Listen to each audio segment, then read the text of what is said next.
So we finished on this question at the chapter 3 of what would your life look like if you were incapable of any form of fear and or hostility. So today's session is Why Is This Happening to Me Again? And we're doing chapter 4. And I'm Yinka and I run Hear My Voice Book Club, which is an inspirational self-development books. All the events can be found on Meetup. These are the type of events we have on. Next week, the only event we have on is the monthly book club, which is the Course of Miracles, which Michael has also kindly offered to help with that at the 8:30 session. So this will be our only session for next week, as it's school holidays here. So I'll be taking the week off. So there'll be no 5 AM club next week. This is just if you live in Manchester or Liverpool, we do have events of love attraction teachings, which if all the information will be put in the chat and on the YouTube chat as well. We do have WhatsApp people, keeping people connected. And Hear My Voice Book Club runs non-profit events, so everyone can take part regardless of their financial status. But any donations, I asked to directly go to Michael, as he given his time, and to help support him in all his teachings as well. And I always like to start off session with some shoulder rolls, just getting the body loose and ready for the session. So choose a comfortable sitting position, taking a nice slow deep breath in, drawing up the shoulders all the way to the ears. And as you exhale, bring the shoulders back and down. If you've got any tension that you want to release, you might want to give a big sigh out. Nice deep breath in through the nose. And exhale it through the mouth. One more time, nice deep breath in. And exhale. And if you're open and willing to stand up and just give your body a move and just shift any energy that may be stagnant in the body, ready for the session. I'll just play music for a minute.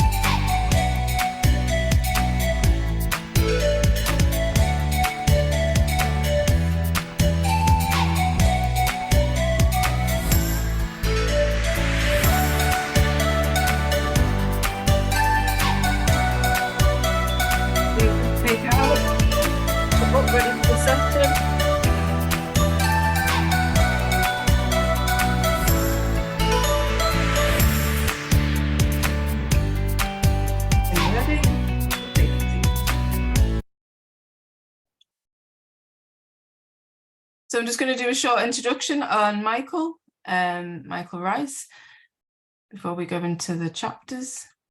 So Michael Rice, the founder and director of Heartland, a self-healing centre. Michael lectures and teaches on health and healing and the true meaning of true forgiveness. The focus of his studies has combined body-mind principles, physics and ancestors' Aramaic studies into a unique body of pioneering work in the field of self-healing, healing through relationships, anger and grief resolution, and world peace, and inner process of forgiveness.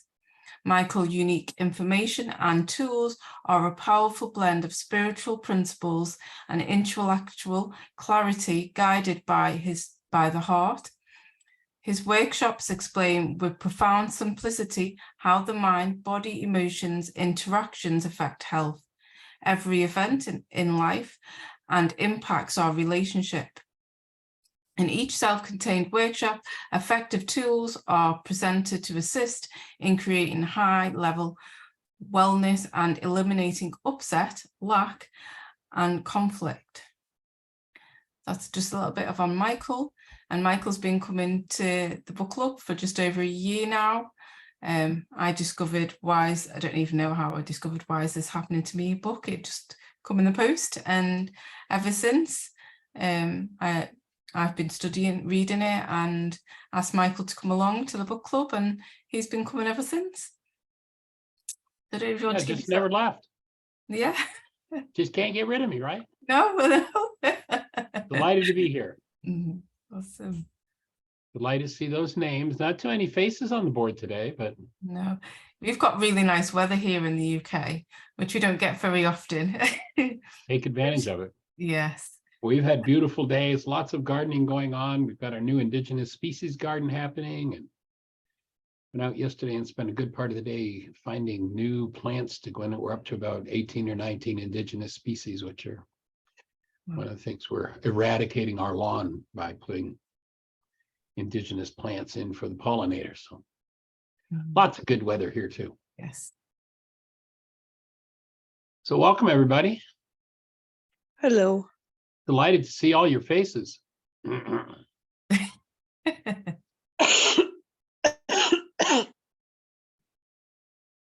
Holding space for the healing of that release that's going on with that cough.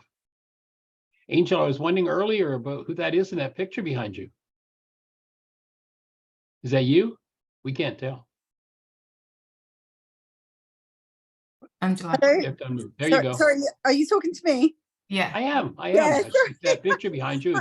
I can't quite tell. Is that you? Oh, it's me. Yeah, it must be me if okay. it's behind me. Yeah. Can you see my face? I can't see. I can see your face loud and clear. Oh, right. Yeah. I don't know how that happened, that picture behind me. I think it's like I've put a background image by accident that I didn't mean to do. Right. And so, well, yeah, me and technology. But now you're stuck with yourself. Don't get on well. How cool is that? So yeah, there's the picture there. I can see the background picture of me. Oh, and yes. yeah. Awesome. So Miss Yinka, Yeah. where should we start? Shall we go through? I think I've got a little bit on chapter 3. Let's see. Okay, good. Oh, the previous chapter that we did. So we'll start with that, so then people know where we left off. So Richard, a successful man in his late 30s, following the breakup of another marriage, had contacted Michael. Richard felt his life was a mess and was desperate and wanted Michael's help. We looked at the different experiences from 2-dimensional perceptions and 3-dimensional perception, and how different their experiences are even in the same situation. We looked at our own willingness to question our own reality, that without truth, it is impossible to observe any principles or rules of life.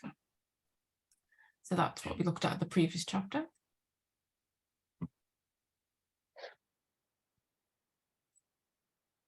And this chapter is chapter 4, Feeling Guidance System. Feeling our primary feedback mechanism for the human being. The goal of this work is to present tools with which to explore life, feelings, and the truth about the world. Our next goal is to demonstrate how to use these tools and inspire each person we contact to put them to work.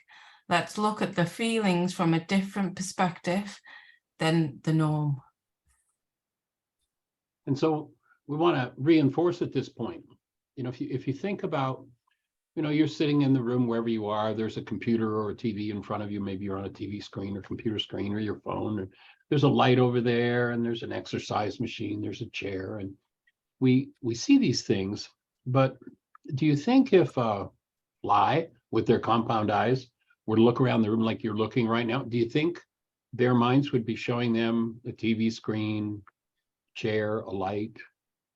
Or would their mind be showing them something that's useful to their survival? And that, of course, would be infrared light, which shows them there's heat and there's probably blood back there. There's probably food. Or do you think a dog looks up and sees a TV, sees a light, looks at a picture on the wall, or looks out the window and sees the blind? Do you think the dog sees blinds? We see things that are important to our goal, the achievement of our goals. And I would offer, if you look at the scale from the fly to the mosquito to a bear, a dog, what have you, every mind constructs the world the way that is most useful for its perceived purpose. And I would offer that our minds do not show us what is actual in the world. Actuality being what's actually there. Our minds show us structured realities that support us in achieving our goals. And maybe some of our goals are off base for the truth about who we are. And for the truth about who we are, I invite everybody to just imagine holding a newborn child. And when you hold that newborn and tap into the energy of that newborn, what's the energy of the newborn? And without asking everybody to raise your hands and answer that question personally, I'll just say that having asked this question of tens of thousands of people all over the globe, pretty much 100% of the time, the answer is always some variation on the theme of love. If that's true, then I think it's a safe assumption to recognize that we are love. And if you think about that newborn, go back for the moment you held your first newborn, tap into their essence. Is the newborn loving you, or is the newborn love? Virtually everybody, when I ask that question, kind of shakes their head and goes, well, I guess they are love. They don't even know I'm here. They are love, of course. The question I ask at this point, is it possible that you've been told things that are not true about you? I.e., have you always been told from the beginning of your life and every moment of your life till now by mother, father, sister, brother, aunt, uncle, neighbor, cousin, first, romantic interest, second, third, 10th, what have you, spouse, employers, have you always been told, oh, we know who you are, we know that you are love? Or have we been told and maybe bought into something different, and therefore have goals that are out of harmony with achieving what a true human being is here to achieve? My offering is that's exactly what's going on. And so we have this guidance system that is designed when an energy hits a cell. Actually, there's some interesting research been done in the laboratory. And what they're showing is that when we think of thought, that thought actually becomes what's called a neuropeptide. It becomes a molecule. Something supposedly non-physical becomes something supposedly physical. And that molecule forming in the body circulates around within it, lands on a cell. My offering is that the moment that that neuropeptide, that molecule, lands on the cell, there is an energetic interaction that informs you. The cell is saying to you, here's what the energy you're engaging in is doing to me. If the energy we're engaging in is in alignment with human life, then the basic emotional experience and feeling that we're going to feel, literally physiologically, is going to be joy. That's what love does to a cell. And if we are feeling something based in some form of hostility or fear, the cell is telling us you're engaging in an energy that doesn't belong in here. Now, because of the way the mind works and we have power over it, we can live in a world where we pretend we have nothing to do with what we're experiencing in the way of emotions or sensations in the structure. We can deny ownership of that. And when we deny ownership of what we're experiencing on an emotional or feeling level, then because the mind is designed to follow our thoughts, what's really going on inside of us is hidden from us. We dissociate from it. And the mind generates constructs, perceptions, realities that are in harmony with our current thinking. If there's pain or trauma of any kind, then your cellular structure is telling you that you're off base. Your guidance system's telling you you're in error. And the objective is of this work to bring the guidance system back on track and in harmony with truth, and to support each and every person living as the created human essence that they are. That's, in a nutshell, where we're heading. And that's why the title of the book is not only why is this happening to me again, but what you can do about it. Probably the greatest atrocity done to us as human beings down through the ages, and that we've bought into, is that we're not creators. We've had hidden from us the fact that we are by nature creative beings. And as a creative being, what goes on inside of you and around you is a result of your creative process. If you pretend it's a result of somebody else's creative process, then you're in denial. You dissociate from the very content that you need most to be able to grasp and look at and correct.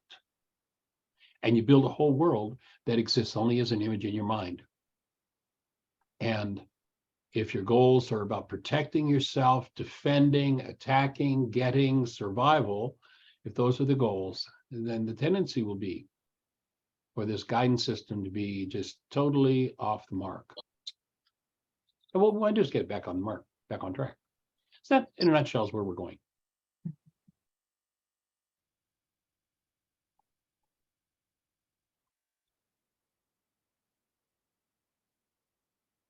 So feelings come from within. No one can make you feel angry, sad, afraid, or anything else.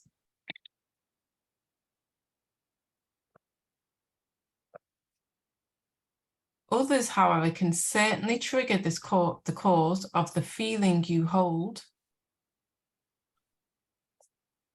It takes a significant shift of mind to see that the cause of pain is internal. Now, the cause of pain, short of someone coming up and punching you in the nose, cancel the thought, is internal.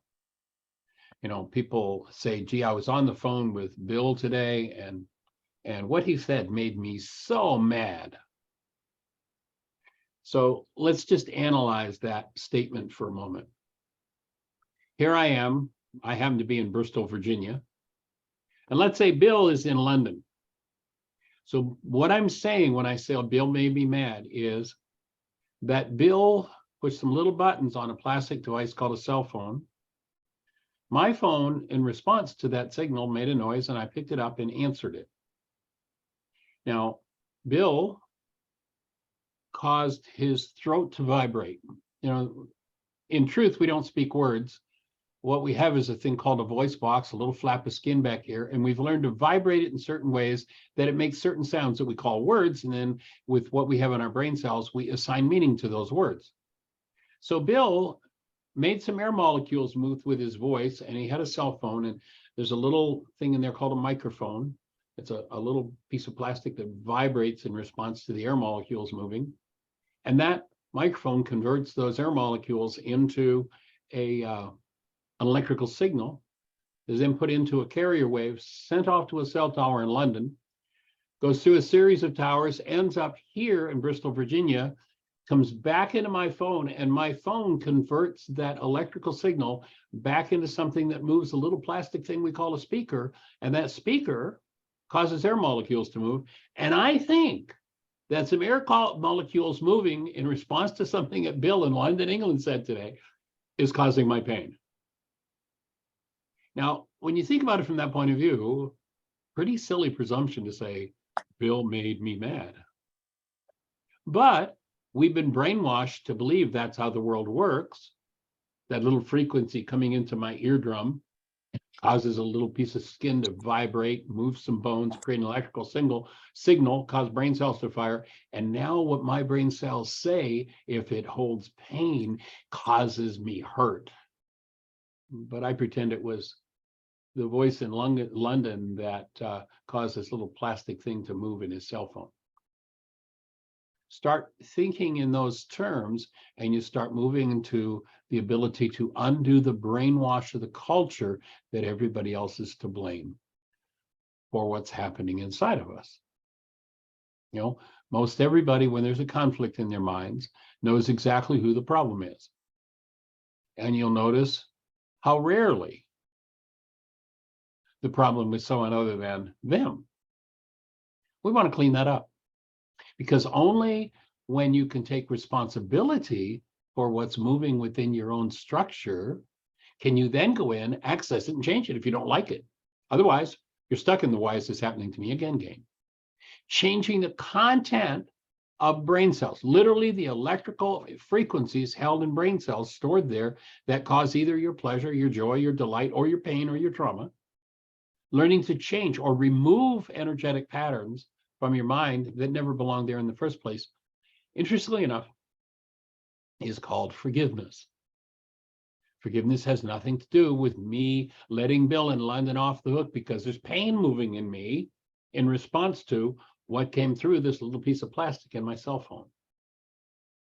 Forgiveness has to do with recognizing, Bill initiated a frequency way back there that made its way through all of the electronics and got here and moved something in me that represents pain.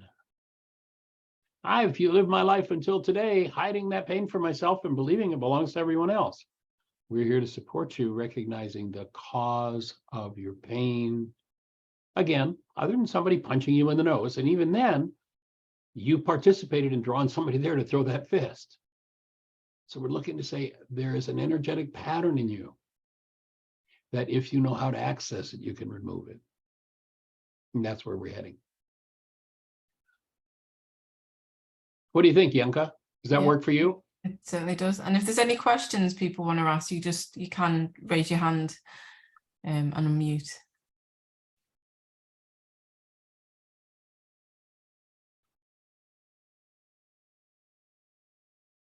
The truth of this premise is difficult for most people because they have spent their entire lives investing in the belief that someone else has the power to make them feel. I know I struggle with this, but even when you speak, it's like, yeah, but they said this and they did that. Well, you might remember a song goes back a few decades, and the song went like this.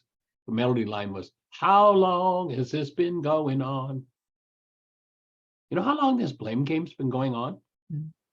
If we look at, say, one of the sources of ancient literature in our Western world, we might look at a thing called the Bible. And if you go back to one of the first stories, however you hold that story of creation, you'll notice that Adam, this guy named Adam, which the root of that word in Aramaic is Adamos, which means red clay, the adamanted red clay that we called Adam, was in upset. And he expresses who the problem is in his life. If you remember, this is how long this game's been going on. And he speaks to the creator and he says, "Creator, you who gave me that woman." So right back in that conversation, who's to blame? It's the creator and it's this woman. That's how long this has been going on. So the mind is deeply, deeply entranced by that idea. It's been going on for generation after generation after generation from the beginning. In fact, I recently identified it. You know, there's a story about fear about this one world religion, satanic religion that's coming. And I like to point out to most people who are involved in churchianity and such that they're already members of the one world religion, and it's the one world religion of blame. It's somebody else's fault. We're going to invite you to quit that religion. It doesn't work. It's really a disaster. It leads to all the drama and trauma that we have going on in the world. And we're going to invite you to, if you've lived in that religion of blame, universal, virtually universal. I mean, when was the last time you heard a politician get up in front of the TV and go, "And I'm responsible for this"? No. It's always the other party. It's always somebody else. And, you know, it's just time to give that up and grow up and become adults, creators, conscious creators, rather than playing out generational patterns that have been going on for too long and created too much trauma on the earth.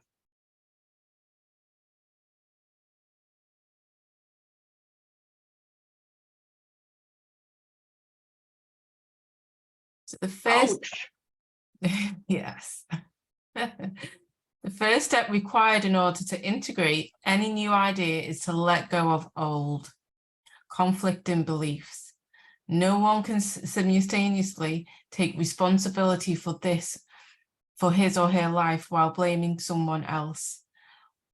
Once commitment is made to be responsible, the output of the internal mechanism is free to change. Realities change. So when we're in that space, remember we talked about the purpose of the mind. When we move the mind out of having the purpose of showing us that everybody else is the problem in our lives into responsibility, then the reality structure of our minds changes. We see things that we never could have imagined. There's some interesting Harvard research that I like to refer to. And they showed in the laboratory, they hooked somebody up to electrodes and they're measuring brain cell firings. And in a time frame where they could measure 10,000 measurable units of electrical activity firing off in the brain, the max amount of data that went into conscious awareness in that time frame, which was about a 25th of a second, was 9 bits. 9 bits of data out of 10,000 firing. And that's what we're looking at. When you change what directs the process that determines which 9 bits of data, you get to see a whole new world. I mean, literally a whole new world. And the one that comes from responsibility is a whole lot more fun than the one that comes from blame. Reality changes. Reality is just a construct of the mind. The reality of the flea, the fly, the bear, the dog, or you sitting in your living room, obviously they're very different. The realities of a you that lives in denial and blames everybody else for the problems in your life, which if you'll notice, you've been through 87 different times with 42 different people, and you were the only one that was there every time. Once you realize that this device just follows directions, it gives you what you ask for according to your goals. And you start to hold goals that support you living as the human being that you are. I promise you, you will live in a totally and completely different world. But you got to give up the goals for everybody else to be responsible for your life. That's a big piece of work. Because if you ask the average person, and I say this from, looking at my own life and having asked this question and people in my life, when was the last time you saw somebody in your family system, in your culture that was in a lot of pain and trauma and said voluntarily, I realize that I'm involved here and this has got something to do with me? We were just talking about our granddaughter today, and she's 4, and she's just picking this up at such an unprecedented rate. And we're moving into a new phase. Being 4, she's exhibiting a new level of awareness. We're stepping into a new phase with her of recognizing that sometimes, it's actually fairly rare, but she has a meltdown. And Jeannie and I were just talking about that this morning, that, it's time for us to move into a new level of teaching her that she's responsible for what her mind is doing, and that whatever her mind is doing when she's in a meltdown, she has power over it and can change it. I think about that and think, wow, if somebody taught me that when I was 4, would my life have been different? So that's what we're here to teach, to understand and to live out of.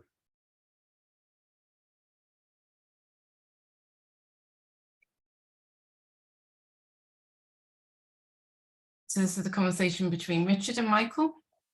Richard, freeing yourself from the belief that any person, place, thing, event, or circumstances causes you to feel requires a new look at reality and an undoing of the clouds of the past. When you are angry, you have caused your own anger. When there is fear, the fears of your own making. That's ridiculous. Why would I make myself angry? How could I make myself angry? My feelings are a result of what's happens in my life, Richard protests. And that's a typical response when somebody starts to look at this type of work, moving in a different direction. I mean, it's just ridiculous to say those things. But watch your mind change as you step in and use the tools.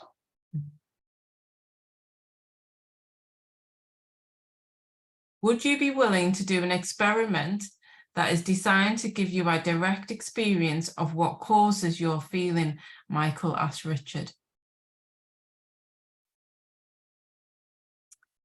And I'm going to ask you the same. Are you willing to do an experiment that is designed to give you a direct experience of what causes your feelings? And you can put that in the chat of, are you willing to do an experiment? This experiment comes with a warning. Once you do this exercise, there is no turning back to blame, because its conclusion is so simple. It can be denied, but only temporarily. The direct experience lies in the mind as a seed that will, sooner or later, bear the fruit of responsibility for every aspect of your life. So is anyone willing to do the experiment today? Yes. Welcome, Gina. Glad you joined us.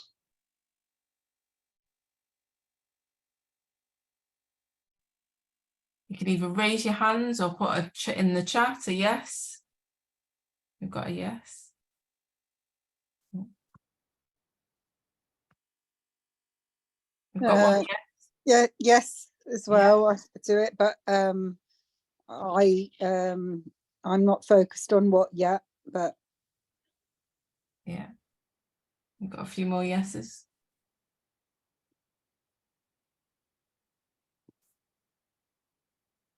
I really like this when I read this in the book, and I did it by myself when I first discovered. My mind still goes into, but it is their fault. When it tries to deny it. So get ready, get yourselves ready. Just get yourselves comfortable in the sitting position.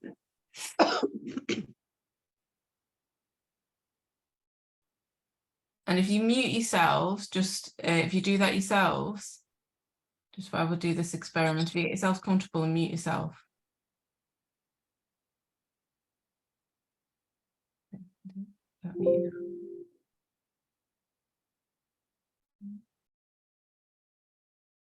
So if you could close your eyes, just to get yourselves comfortable and close your eyes.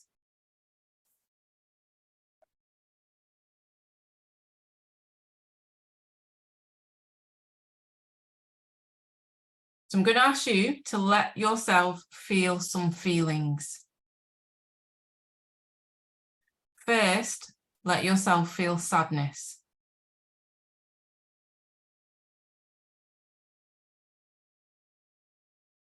And go into the intensify that feeling of sadness. Really intensify it within yourself. And take a deep breath. And then just let that sadness go.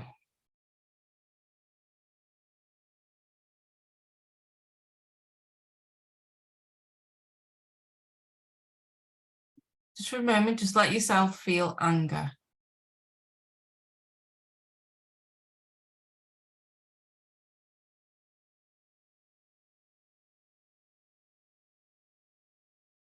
Intensify the anger.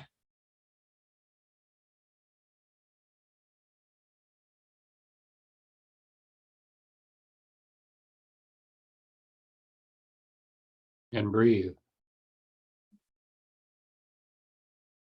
Breathe and let that anger go. So just take a deep breath in and let go of your anger.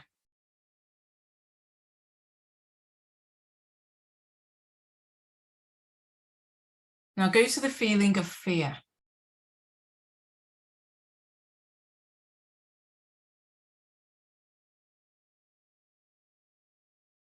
Really intensify that feeling of fear.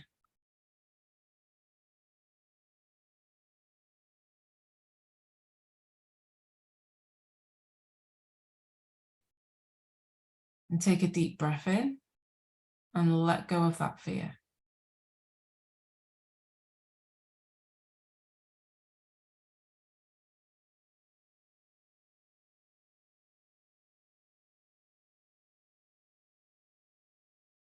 Now let yourself feel pain.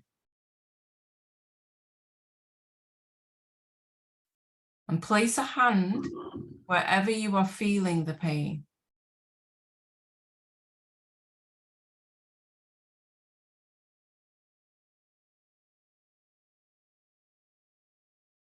Now open your eyes and notice where your hand is. Your hand is showing you where you hold the energy that causes your pain.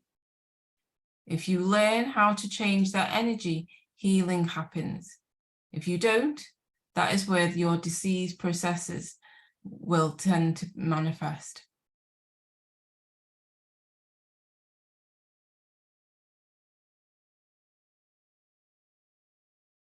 And then I'm just going to ask you if you're willing to close your eyes again, just for a moment.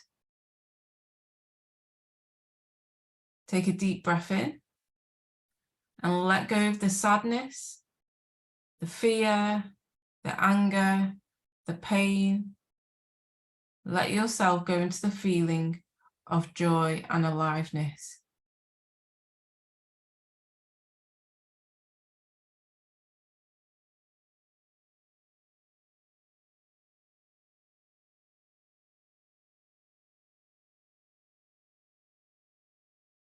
Now open your eyes.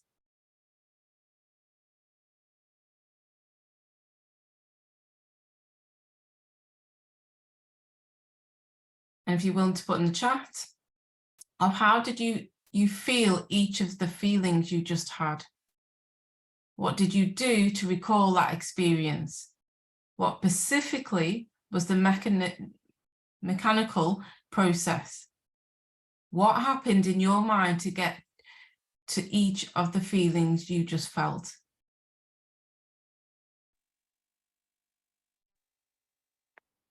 Can we speak or write? Do you want to share yours? Yeah. Go for it. Please do. Yeah, the sadness was in my face. The face went, the jaws went down, and yeah, and the anger was also more in the jaw. That was the opposite. What were you doing with your mind when you did that sadness?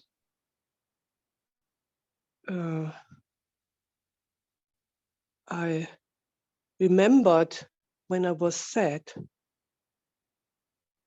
So you had a thought about a past Yeah. event. Okay. Yeah, yeah. Okay. And James has put the same in his thought of memories that reminded me of each feeling. I remembered situations where I experienced those emotions. Notice that for each person, you did that with your mind, but it showed up in your body. Really important. Mind energy, you know, you go to the opening words in this ancient book called the Book of John, and we're told it says, in the beginning was the Word, and the Word became flesh. It's not what it says in Aramaic. What it says is, in the beginning was the mind energy, and the mind energy became flesh. When you think a thought, your physiology warns you about the quality of your thought, because it's about to become your physiology. Literally, when you look at that neuropeptide we talked about earlier that appears when we think a thought, that neuropeptide circulates around in the structure till it finds a cell with a receptor site that matches, and it inserts itself. It lands on the receptor site. And if you're looking from within the cell, it inserts itself in the cell. And if you were watching from inside the cell, what you would see entering the cell as that neuropeptide lands on the cell is you would see chemistry coming into the cell. The chemistry of the cell has been changed by that thought.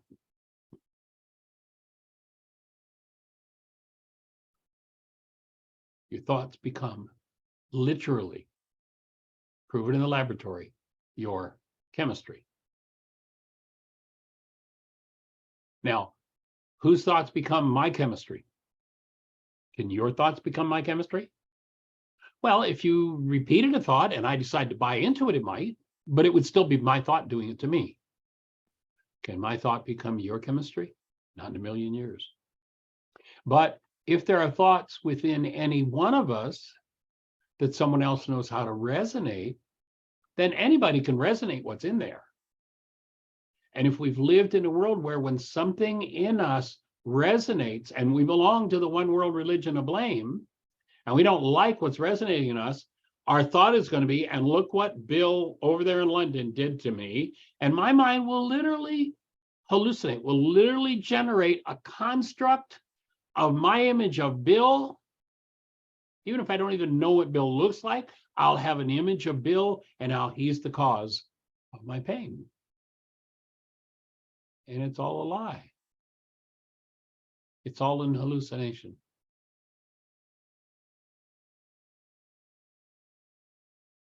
And just notice what you're doing with your breath and breathe. So somebody's asked a question of, could you expand on what you mean by chemistry?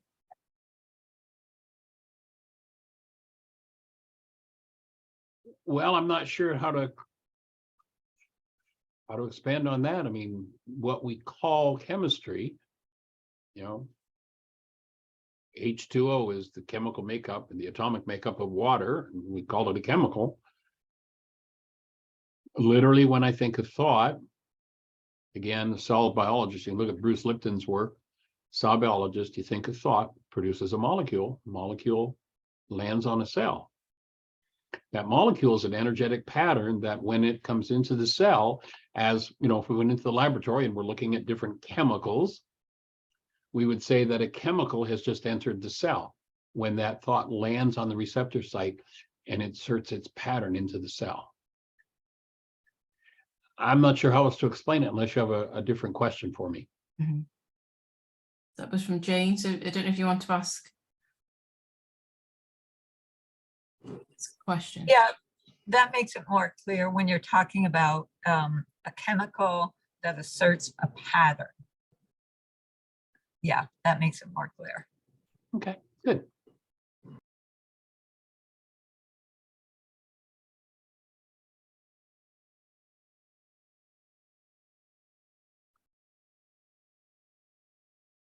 So I thought about something that caused those feelings. Is that what you mean? Replied Richard. Yes, notice to feel a feeling you had to think you had a thought, right? Feelings are shadows of thoughts, Michael offered.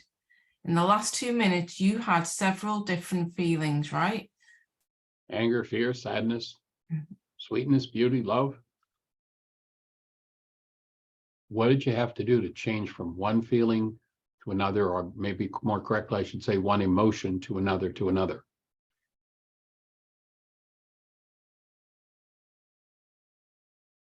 Notice what you did is you changed your thought. Bingo. Emotions are shadows of thoughts. Whose thoughts cause my emotion? Oh, look, Richard's got it. He doesn't look very excited about it. Mine, I guess.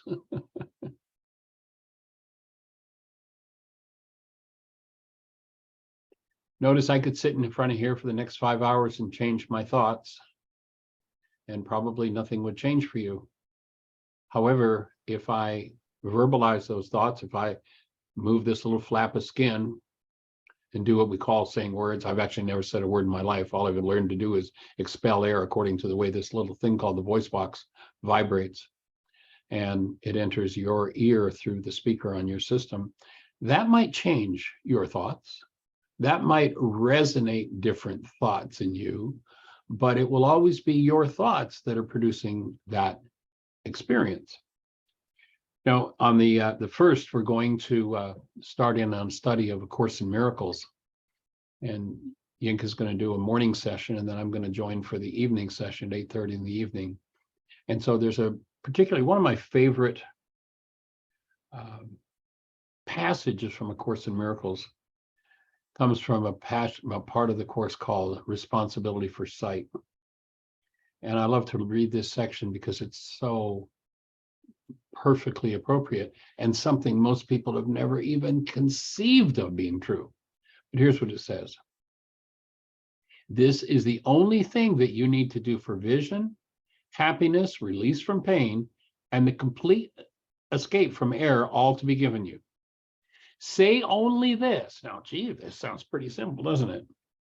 Unfortunately, there's a caveat that comes next. Say only this, but mean it with no reservations. There's where the learning is. Intellectually, we can entertain this and go, okay, I can go there. But then the mind's going to have all kinds of things that have to be processed through in order to get to where we can accept that without any opposition within us, without any negating thought, without any interference. So say only this, but mean it with no reservations. I am responsible for what I see. I choose the feelings I experience, and I do that either consciously or unconsciously. And I decide upon the goal I would achieve. And everything that seems to happen to me, I ask for and receive as I have asked. Deceive yourself no longer that you are helpless in the face of what is done to you. Acknowledge, but that you have been mistaken, and all effects of your mistakes will disappear. It is impossible that you, the offspring of the Creator, be merely driven by events outside of you. It is impossible that happenings come to you that were not your choice.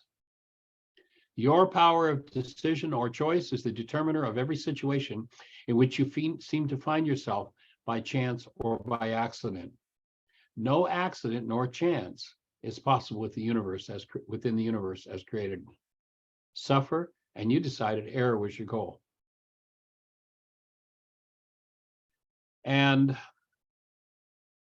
I look back at the conversations that I overheard as a child and the people around me, and there sure were a lot of people that chose suffering. Undoing that suffering is the objective of this work. And what we're going to do on June 1st. I'm looking forward to it. We're going to do, did you get the video that I sent, link that I sent today, Yinka? No, I didn't get that. Oh, okay, well, if you look in the chat, in the message on Facebook, there's a lesson where I synthesize, I don't know, about 70 or so different lessons from A Course in Miracles. It's called Introduction and Advanced Understanding of A Course in Miracles. So join us for that on the 1st in the evening session, and that's what we're going to be doing. Corey's raised a hand. You got a question? I have a question concerning the goal. So when I attract something very unpleasant and not wanted, that comes then from my unconscious mind, not being aware of what I had in my energy. Yeah. Is it? Yeah, when we were small, if you think about it, if you've raised a child and having just gone, we raise our granddaughter 2 to 3 days a week. She's now 4, so we've just been going through this. A lot of what we're doing is helping her to build brain cells for what is in our world. Gee, there's the TV set, here's a doll, here's a book, here's a word, here's how you spell, here's how you write. It's so much outer directed. How much time did the people around you say to you, look within and become inner directed? Ari was here with us on Monday, and one of the things that she started on when she was about 2, of course, we'd write it and help her with it, is we bought her a gratitude journal. And so just about every day, we would sit with Aria, and it was pre-programmed. What are you grateful for? Who are you grateful for? What happened in your life? And so she's been doing that since she was about 2, so for a couple of years now. And then probably maybe a year ago, we started to teach her to just get still, sit still at 3 and get quiet and go within. And now when we say, okay, let's have a quiet time, she'll oftentimes be the one that steps up, which she did on Monday, and does a guided meditation. and she instructs us at the positions to sit in, how to hold our legs and how to hold our heads, and reminds us to breathe. And then she'll say, well, stretch like this, and she'll instruct, you're going to stand up and you're going to stretch up on one leg, or you're going to stretch up on the other leg, and then she'll have us sit quietly and just go inside. And most people don't start to think about going inside until they're at whatever age. It's a new habit for people. The inner terrain, if you talk to the average psychologist today, they'll tell us that 85, 90, 95, maybe as much as 98% of our thinking is unconscious. Literally, we have no awareness of it. It goes on under the surface, and only a tiny piece peeks its head up to awareness. There's a big world in there to be explored. I mean, if you realize, as the scientists are telling us, that the mind is what generates literally the world we see, that a perception is a construct of the mind.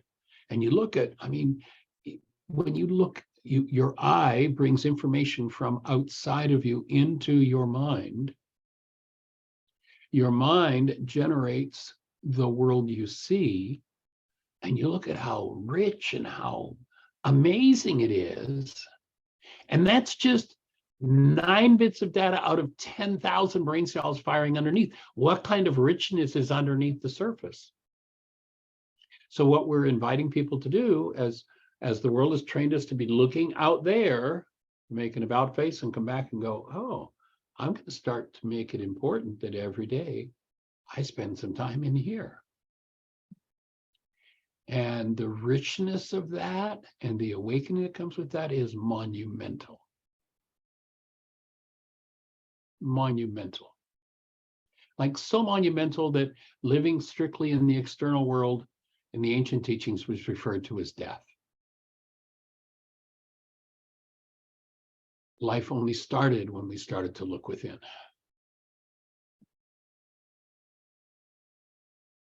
And the first step is just starting to take responsibility for the thoughts you think, and to notice the emotions that your thinking creates in you, and stop believing the lie that your emotions are caused by events outside of you, because they're not.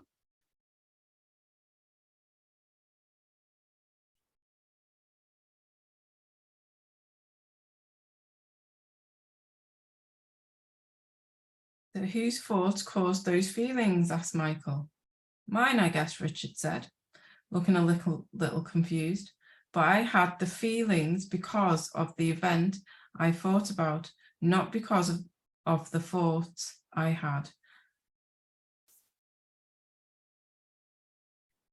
It sure looks that way, but I think it actually works differently, Richard. What was one of the scenes you thought of to feel angry? So for you as well, what was one of the scenes you thought of to feel angry or anger? And you can put that into the chat. And remember to breathe as you write it, or you can speak it out if you want to unmute.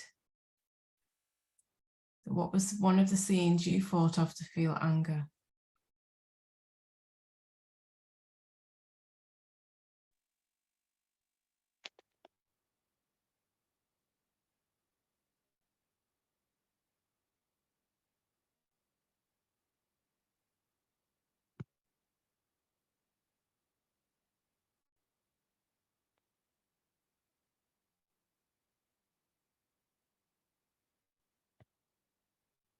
Sorry? For me, that was unfortunately the outside. That was my landlord. I didn't quite catch that, Corey. Would you say it again, please? That was my landlord, how he behaved. And if you just take a moment and recognize the emotions that you had stir when your landlord behaved that way, are they emotions that you can pin down as having been experienced at any other time in your life? You mean having had anger, or you mean like he behaved and then made me angry? Well, notice that your mind's still telling you, after all we've said, that he's making you angry. I'm Yeah, asking you to make a shift here. And just, yeah, just to notice if yeah. the anger, the quality of anger that you felt in response to what he did, if you've ever felt that quality of anger before. I think yes. Yes. So was your landlord there before? No. If you think of, one specific situation, who was there? I think, I don't know, but I think it was, I'm sometimes angry about myself.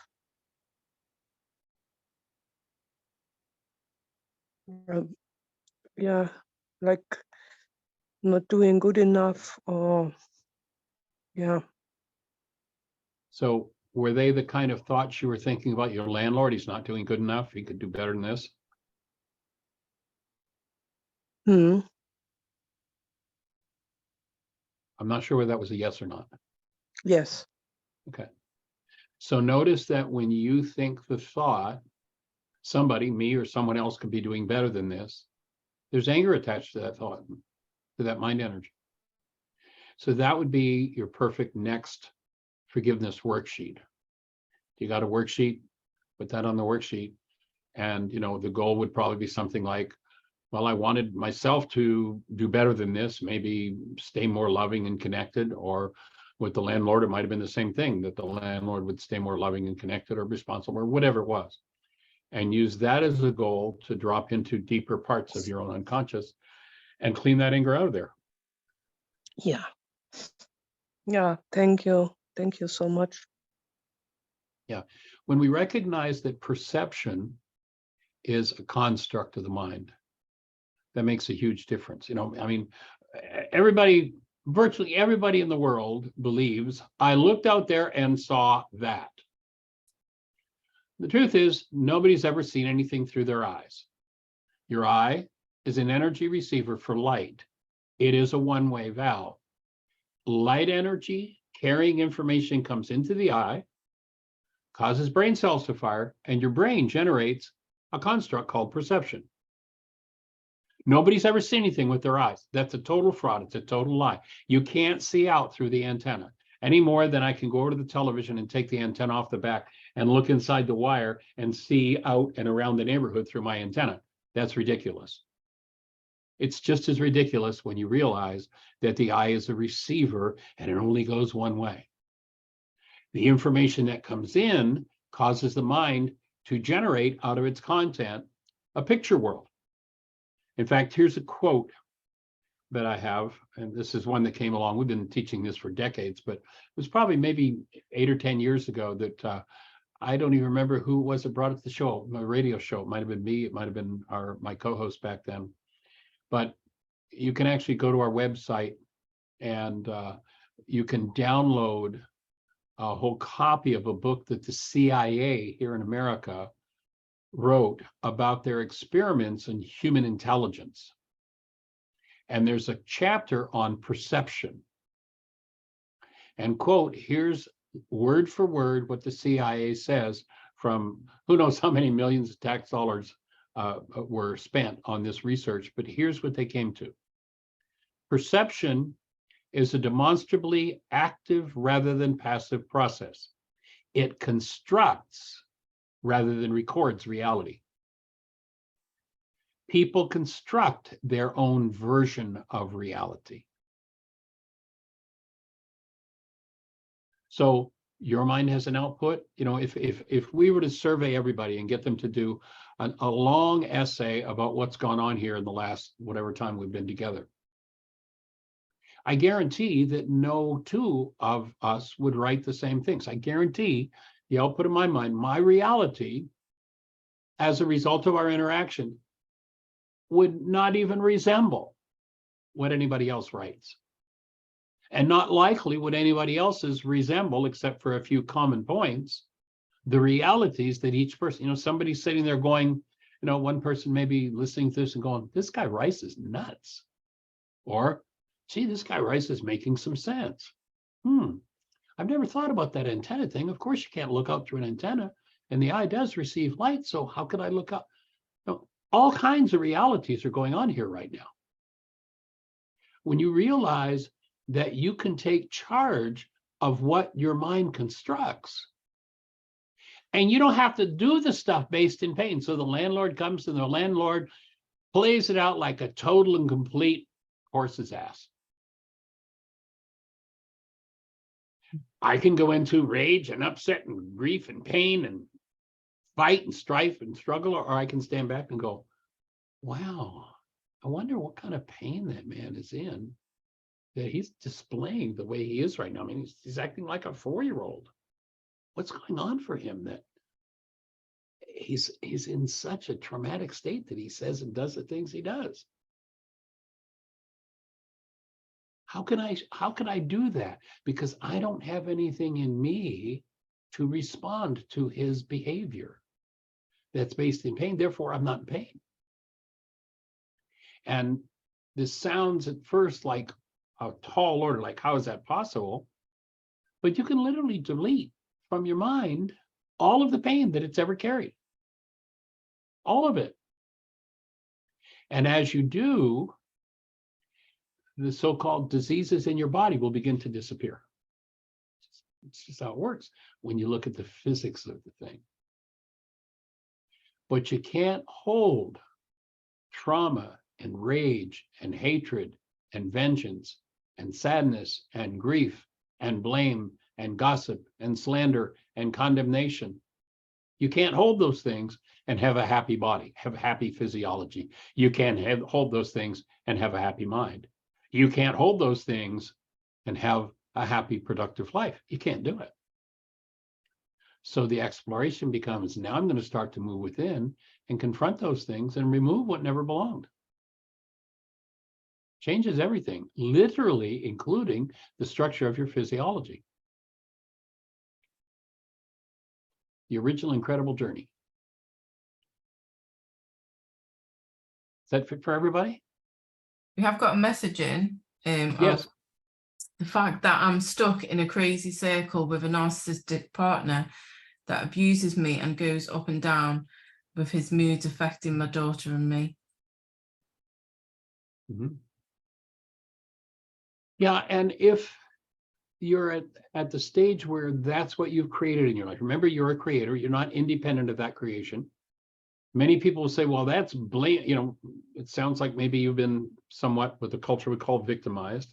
And someone might say, well, now you're blaming the victim. No, I'm not blaming anybody. I'm just inviting everybody to own their power. You're in the situation you've created in your life. Yes, the person you're in relationship with has a matching bag of garbage. If you watch our workshop, Healing Through Relationships, we talk about the fact that most people are in relationships based in matching bags of garbage. Their resonance, their attraction to each other is through the garbage that they hold. And they bounce off of each other's garbage. And each time they do, one of two things happens. Each one most likely blames the other, and it's war. I don't know if you've ever seen it. There's a really good movie that demonstrates that. It's called The War of the Roses. If you haven't seen that movie, go look at it. It's interesting. There are situations where they almost remember who they are as they were once lovers and come back to a state of peace. And then one says one word and bang, they're off to the races and at war again, until literally they actually kill themselves in their conflict. And that's what most people are doing, matching bags of garbage. Now, if I'm in that situation, I can begin to own my garbage and work through it and come to more and more spaces of peace. Of course, if I do that journey and my partner's interested in doing that journey, it's a whole lot more fun. But it takes time, and a lot of times people don't arrive at that conclusion of I can take responsibility at the same time as their partner. And in those situations, there comes a point where many people say, I'm finished, I'm out of here. And of course, everybody has the right to choose if and when it's time to leave a relationship. But one of the things that I caution is, if you do that, make sure that as you leave, you do your work, or you will resonate, create, attract another person with a matching bag of garbage. And you'll say, 5 years down the road, why is this happening to me again? Or as some people do, why am I doing this to myself again? I want to, if I choose, this relationship's too abusive, too crazy, it's not safe, it's time for me to get out. Get out. And I'm going to continue to do my work so I don't have to go create it again. And in looking for relationship, do it consciously. My wife and I, Jeannie, have been together 20 years now, and we met on eharmony.com. It was the sanest way to meet someone I've ever known. I had been married previously, and I knew more about Jeannie before I ever physically met her. We communicated via computer and via telephone. We played chess and watched movies together for about 3 weeks before we actually met physically. I knew more about her in that 3 weeks before we ever physically met than I'd known about my wife in all the years we were together. Because we entered into the relationship, and eHarmony, it kind of opens a space for you to ask questions and get information before you ever actually even connect. They act kind of as a firewall, and you fill out a profile. It takes a couple hours. It's not a site that's designed for players. It takes a couple hours to fill out a profile, and then you have to match another person in something like 29 different areas in terms of your answers about what you think about everything: life, work, home, beauty, hobbies, sex. You have to, answer questions about everything. And you have to match in 29 different areas before they'll even connect you. And then when they connect you, all you know is you're talking to a first name in a city somewhere in the range, that you happen to be in. I was in Missouri, and I put the range that I was, I traveled 6 to 10 months of the year. So I put into my profile that I was willing to meet anybody anywhere in the world. And Jeannie was in Tennessee, and she had put in anybody in the United States, and that's how we connected. So if you enter a relationship and you create your relationship consciously, purposely, rather than, I went to the local restaurant or the local church or the local bar and I met somebody, or somebody introduced me to somebody, I don't know anything about them. I was kind of afraid to ask because I'm kind of insecure anyway. So I don't know much about them, but gee, seems okay, let's get married. And then you start to learn things. Ask questions, speak your truth, and be responsible for what you create in your life. And we're designed to have relationships. We're designed, I would offer, ultimately, to be, number one, beings that are free of hostility and fear. Literally, what would your life be like if you could not generate any form of hostility or fear? And what do you suppose, through the resonance of energetic patterns, you would attract in relationship if you had no capacity for any form of hostility or fear? And then, if you're really serious about creating a relationship that wants to make that journey with you. You don't have to be perfect. You don't have to be finished with your process. You just need to be honest and responsible. And then create a relationship that nurtures the healing process. It's awesome. It's awesome. Many layers to go through, many things to be dealt with. If you go back, there's another story in those ancient scriptures, and they talk about a particular group of people who got lost in a hot, standy place for 40 years. Now, you think about this, and this group of people, Jewish nation at that point, they were pretty bright. Their writing reflected that they understood astronomy quite well. And then somebody expects us to believe that this large group of intelligent people got lost in a 35 square mile area called the desert for 40 years. So this group of people in this 40 square mile area weren't bright enough to get up one morning and say, the sun rises in the east and sets in the west. I'm going to follow the sun. Within a couple of days, I'm going to be out of a 40 square mile desert. It obviously wasn't they were lost in a 40 square mile area for 40 years. Actually, it's about 35 square miles. That desert is a code word for the unconscious. Most people, until they're about 40 years of age, wander around unconsciously, not having any clue what's up or what's down, looking out there and knowing the problems out there and wishing the solutions out there, and then coming to the conclusion that there is no solution, and they lose it.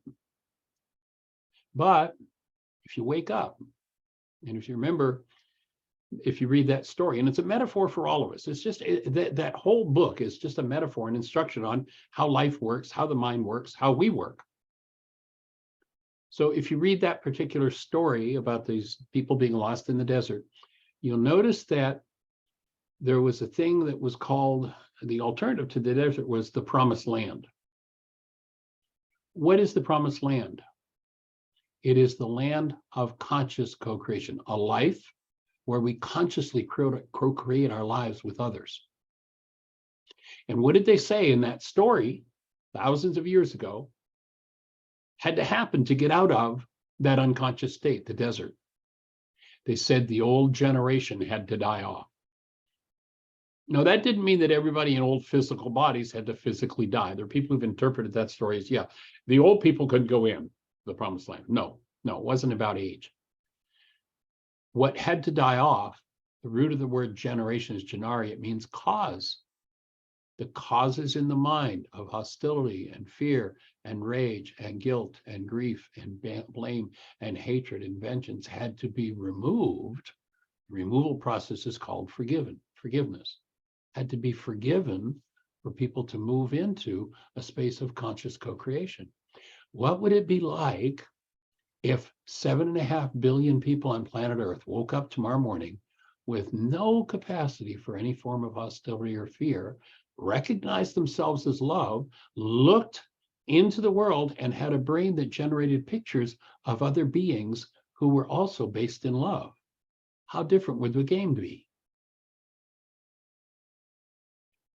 Each one has to make their own journey back to that source. And that's the ancient perennial work. Many turned that journey into religions, and some of the religions did a pretty good job of helping people to wake up, and some turned it into a disaster with fear and terrorism. But each person is going to have to make their journey back to the source of their being as love.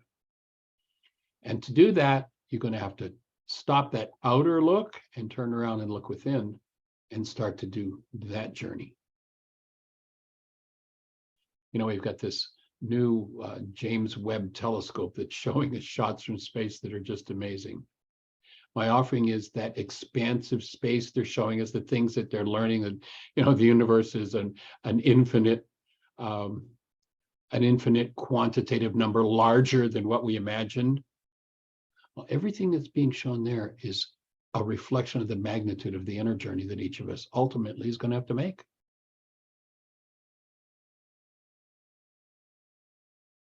And nothing outside of you causes anything inside of you.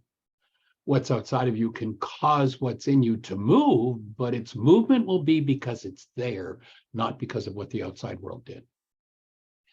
It's a big piece of learning.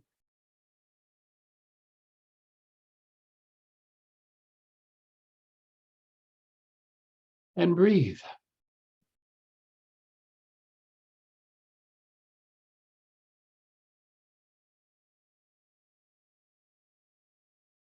If tomorrow, next week, next month, or next year you experience that quality of pain, whose fault will be the cause of your pain?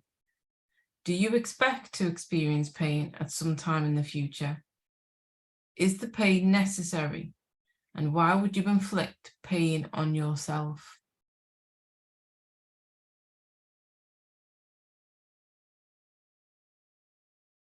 You can answer that in the chat if you want to put something in the chat, or you can unmute yourselves and share whatever comes up for the question.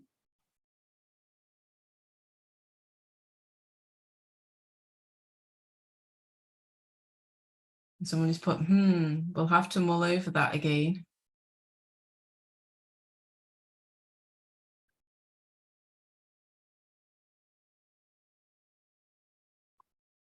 Fun process, that mulling, isn't it?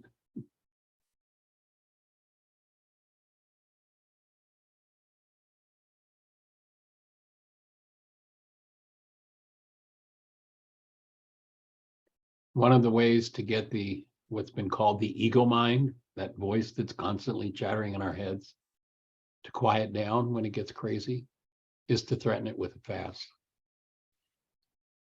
Tell it, if you don't stop, I'm going to stop eating. And then stop and watch what happens. That voice will fall apart. Actually, in the system of medicine, I'm trained in naturopathy. This ego is a structure in the mind that is considered to be fed from the stomach. That's why in every spiritual tradition, every tradition about waking up from this past in the mind, there's always fasting involved, especially for the tough cases. Because when you fast, you rob the part of the mind that produces this false image of self of its sustenance, and the false image just starts to weaken and break down, fall apart. It's often a part of the healing process. So fasting can be a powerful way to move through those things.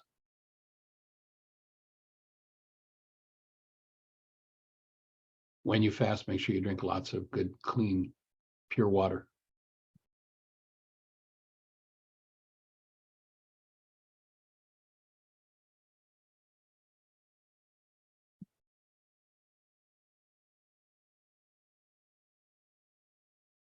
The guy looks like he's having a rough day, doesn't he? Yeah. It says there is only one reason: insanity. There's only one. You mean I'm insane? Asked Richard. To the degree that we each inflict pain on ourselves, Richard, we are all insane, replies Michael. Yep. I think it was Einstein that said that insanity is doing the same thing over and over, expecting a different result. And if we're addicted to our tantrums and our blame games, then people do that their whole lives long and die. And most people don't want to look, don't want to go in there. It's one of the main feedback pieces the ego has, is don't make me look at my life.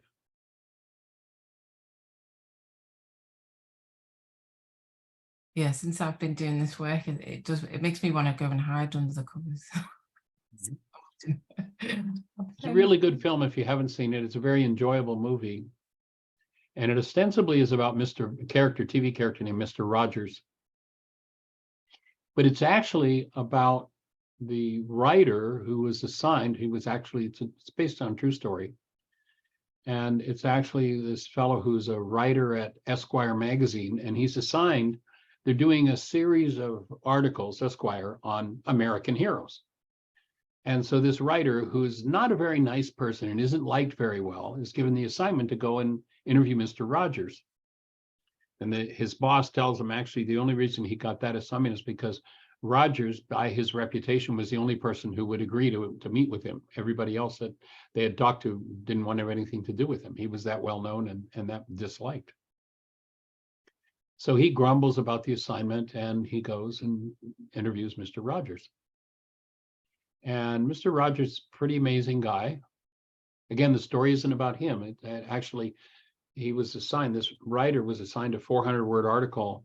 And after his experience with Mr. Rogers, he wrote a 17,000-word feature article that was featured on the front page of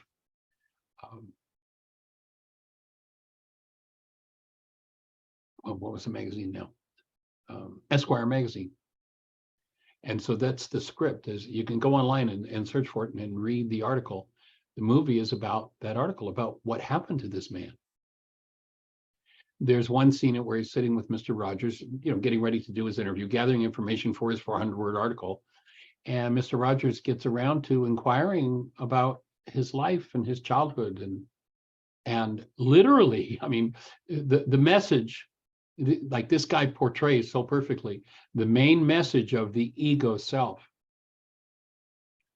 And as Mr. Rogers is inquiring of him, he gets so agitated and so upset that he gets up and walks out of the room, walks out of the interview. And for me, it was just such a dramatic example of the ego that says, don't make me look at my life. I'm too used to blaming everybody else. And as a result of that, this man's relationship with his newborn son, with his wife, with his father, with his sister and her husband was totally transformed because Mr. Rogers guided him to start to go within. Powerful film to watch and just, get a sense of this journey that we're talking about. And it's a fairly light perspective, but pretty powerful. When I watch it, I was aware of Mr. Rogers previously and knew about his kids' TV show, but I didn't know that much about him. But he's a man that I really would have loved to have had some significant time with, to just be with the energy field that he carried and what he lived as in the world as the presence of love. Pretty powerful. Don't make me look. Well, here's our invitation. If you're inflicting pain on yourself, how can you tell whether you're inflicting pain on yourself? Well, again, shy of somebody else coming along and whacking you in the head, cancel the thought. If you're in pain, then you're insane. And we're going to invite you to start to look at deeper and deeper levels of that. And, oftentimes it goes back generations and generations that need to be looked at. So welcome to the original Incredible Joining. I've got one that's put in chatting. For me, it is to always remember about I easily go into the automatic old patterns behavior. Yeah, it's easy to do that. And what happens is each time you apply that forgiveness worksheet, you weaken the energetic field of that old insane behavior. Now, the first time you do a worksheet, you may get some relief, but the next time that's triggered, it's going to tend to take over. Over time, as you weaken and you weaken and you weaken those patterns, they begin to collapse, and their output is just no longer there or strong enough to take over your attention. And that happens in a progressive fashion as you do your work. Many people say, well, how long will it take? Well, as long as it takes. I've watched people who started to do this work and literally within a matter of weeks were just like, wow, my life is transformed. And I've watched people who ran away from it. And I think of one case of a woman who came back about 10 years later. She'd done some of my work, started to do some worksheets and then just went into total resistance and literally ran away. No communication for 10 years. And she called me one day. She says, Michael, when's your next intensive? I need to get there. What's the rush? What's happening? Well, you remember we met back in, I was traveling wherever it was. So you did some of your work and then I just, threw it away. And a couple of days later, she shared she'd gone over to get something off her bookcase. And she said, my book fell off the bookshelf and hit her in the head. And she picked it up and started to read it. And she's like, I need to get to the next intensive. It takes time to build the brain cells to bring a change about. And so that's what we're here to support. That's what our website is for. That's what our forgiveness app is for. That's what our radio show is for. We've got 4,000 or more hours in the archives. There's lots of material to support you as much time as you're ready to spend. We've got online self-study intensive. There are lots of ways to approach the work. You can do it free. There are ways you can pay us for it, an online self-study intensive, what have you, but we're here to support you in any way that we can. And I will just put all the details in the chat, actually. How to find Michael's events. Yeah, if you're in a place where you want to really do a deep piece of work, we have one self-study intensive on codependence to interdependence. It's made up of 2 live intensives that we weaved together, and there is a pretty deep level of teaching of the workshop. Why is this happening to me again? Healing through relationships, communication. Did you hear what I think I said? Mind shifters and still point breathing, and codependence to interdependence. We've actually, literally, that self-study package is 90 hours of video, and it takes you through everything. We're touching each week or 2 weeks when we come together, we're touching on something here.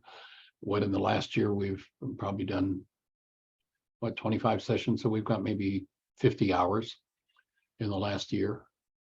So this intensive online study is 90 hours of intensive teaching, live interaction, question, answer, and process work. So if you're ready to take your work to the next level, you might want to think about doing that self-study intensive.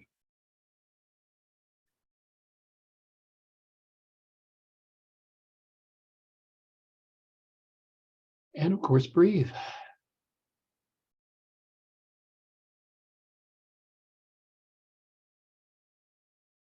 So the world teaches us insane thought systems, and in so doing, it teaches us to destroy ourselves. If we buy in and think insane thinking's normal, we will reach the conclusion that we have no other choice.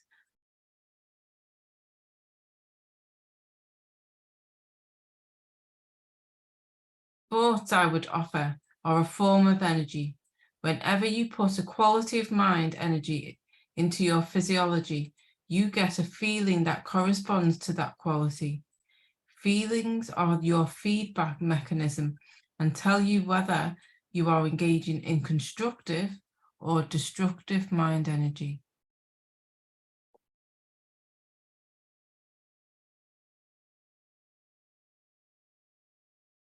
And when you make a mistake, the feeling is negative. I would offer that you and I are made in the image of love, and there is no other reality that belongs in the human experience. Any other reality is a violation of the human structure, and we destroy ourselves when we focus on disintegrative energies. Great visual there, Yenka. I like it. It's cool.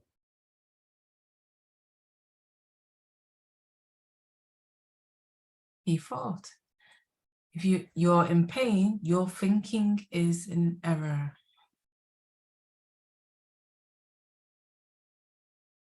That is quite a visual. Mm-hmm. Yes, looks rather painful. Yeah. Which many of us are living in our minds like that. That's about what the average, that would be a good visual representation of the way the average person tortures themselves, with hostility and fear, and thinks it's all everybody else's fault. Yeah, big ouch. Mm-hmm.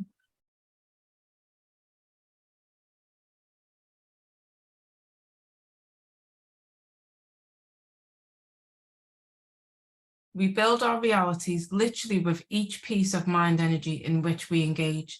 The mind has the amazing capacity to turn our mind energy into the actual image we see. If you put hate, fear, anger, anguish, terror, criticism, condemnation, gossip, slander, or vengeance into your structure, that mind energy will turn into an image in your brain. If you're in denial, you'll think the image is about someone else. Though it comes from your psychology, every image your mind produces explains where you are. If you can't own that, you'll never be able to see yourself actually articulating. Accurately. Oh yeah, accurately, and correction will be impossible. One of the goals of this work is to provide a variety of tools for correction. And one of the things to understand here is that we're not just talking about your life. When you realize how this human energy system works, we have these 5 basic senses, and they are energy receivers, and the energy that they bring are registered holographically in every cell in the structure, including the sperm and the egg. So were you to conceive a child tomorrow, that child would literally have in his structure every thought you've ever thought, every feeling you've ever felt, every reality you've ever engaged in is literally structured in the cell. One of my favorite statements about children is having a child is like having your unconscious mind hang out in true living color and Dolby sound. Everything that you've never dealt with is structured in them, and they're going to play it out. And all punishment is an effort to stop the child from playing out what you put in them energetically. When we give up punishment and we breathe and we own what happens in interaction with our children, they have mountains of healing to offer us. But if we're in resistance and we're in the blame game, you child made me feel this way, boy, there's trauma to come. And it will be the same type of trauma that you or someone in your bloodline had with their power person. It's just time to move beyond that.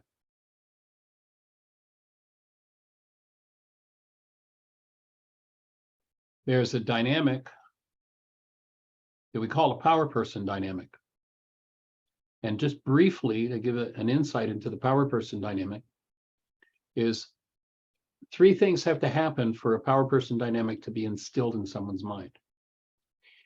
And a power person dynamic is usually instilled in a child by a parent. Not always, but that's generally what happens. I learned that with a gentleman that I worked with in back a few years ago, and he was in his 70s, and he was in a store when a robbery took place and someone held a gun to his head, and he was totally locked into that as a power person dynamic. So this guy was in his 70s, so it isn't always a child, but generally speaking, 3 things occur for this power person dynamic to be instilled in the child's mind. 1, the parent has more power over the child than the child has. Obviously, that's what happens most of the time. 2, the parent is not functioning out of love. And 3, the child perceives the circumstance as survival. When those 3 things occur to a small child, when you think of the child as an energy system, their body, their mind as an energy system. You know, if we listen to Einstein, Einstein says this: on such things as matter, we've been all wrong. What we've heretofore called matter is energy. Energy whose vibrations have been so lowered as to be perceptible to the senses. There is no matter. We don't live in a material world. We live in an energetic world. Our brain makes a body look like a body, builds a perception. That's useful, but that's not what's there. If you could see me as I really am, if you could raise the rate of vibration at which your eye receives information, you'd see this whirring mass of electrons, protons, neutrons, and light.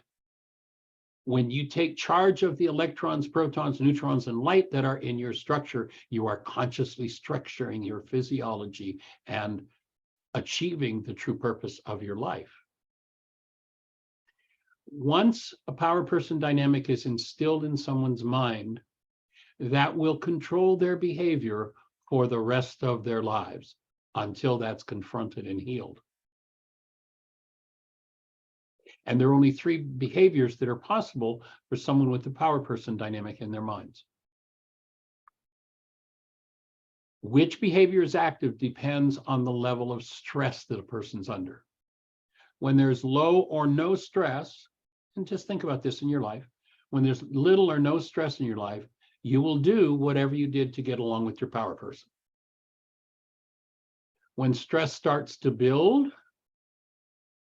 we'll shift out of doing what we did to get along with our power person, and we'll shift into doing what we did to resist and survive with our power person.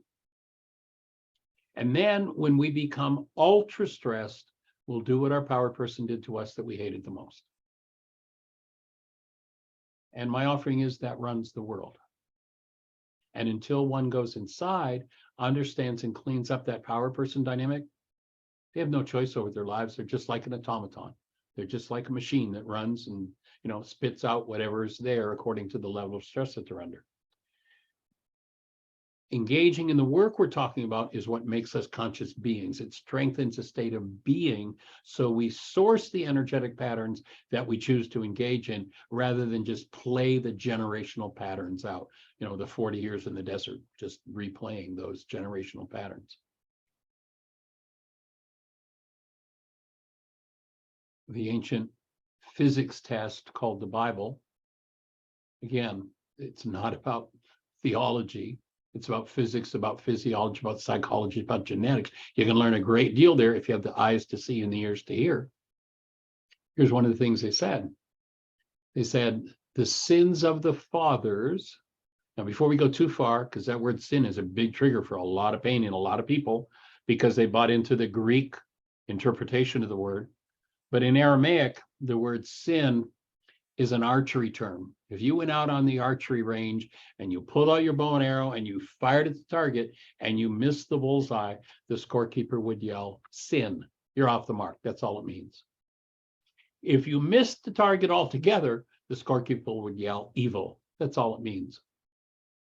If the man who's spoken about, you know, in this Western culture there, in those teachings, were to sit in most places where they talk about what he said, they would say, that's all Greek to me, or he would say, that's all Greek to me, because the Greeks took it over and it became Greek philosophy that was put in his mouth rather than the original physics, physiology, psychology, and genetics that he was really talking about. But so energetically, when you realize if there are energetic patterns that are off the mark, your parents, their parents, their parents, and theirs, that's 4 generations, 31 lives, all of that memory is in you. That's what they were telling you with that. It wasn't a Greek, oh, God's going to punish you for your parents' sins. That old fear trip. They're just saying, here's how physiology works, folks. If you don't go in and clean it up, it's going to ruin your life. So we're inviting you to go in and clean it up. And when you just read a little bit of history, the last couple of 100 years on the earth, oh, there's a lot of terror and trauma. I mean, we live in a relatively very peaceful age compared to what was going on 100, 200, 300 years ago. We're fortunate. It's like we're rising above the muck, but there's still a lot of muck going on because a lot of people are still in the game of it's all out there. I'm an innocent victim. There are no innocent victims. There are only volunteers. It's time to give up volunteering for victimhood.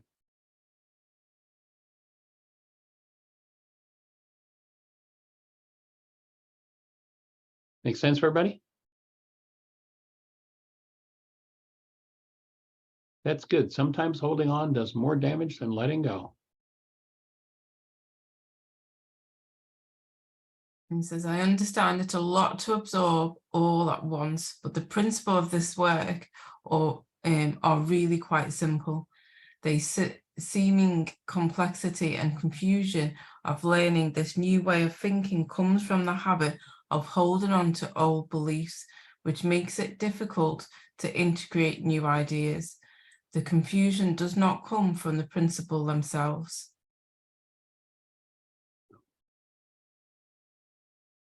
So to a complex mind, the truth is complex. When you start to remove the complexity from your mind, the truth is really pretty simple. I'm a creator. I can experience myself as love. And I'm designed to create a life based in love. Now, if I have generations that had different beliefs than that, which probably most everybody that's here, as I did, then it's going to take some time to bring about a shift. 40 years in the desert, 40 years unconscious is about it. And then you start to move to conscious co-creation and the game is changed.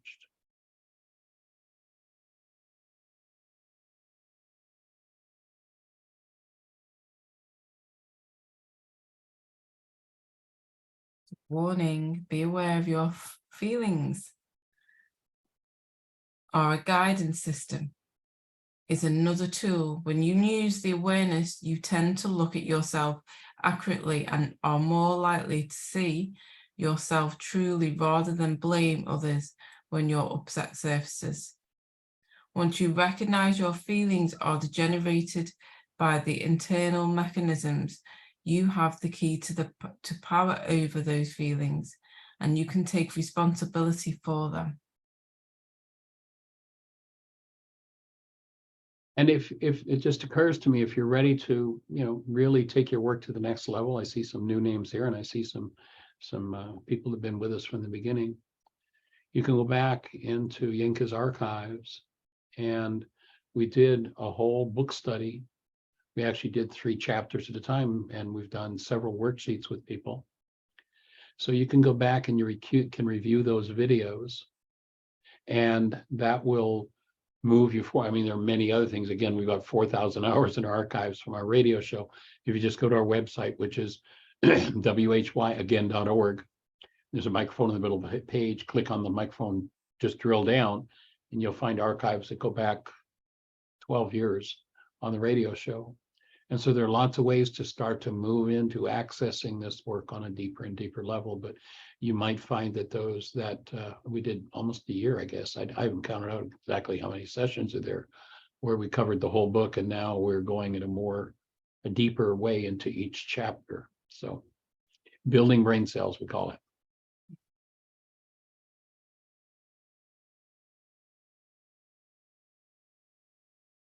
So the way you feel will no longer be dependent upon any person, place, thing, event, or circumstance.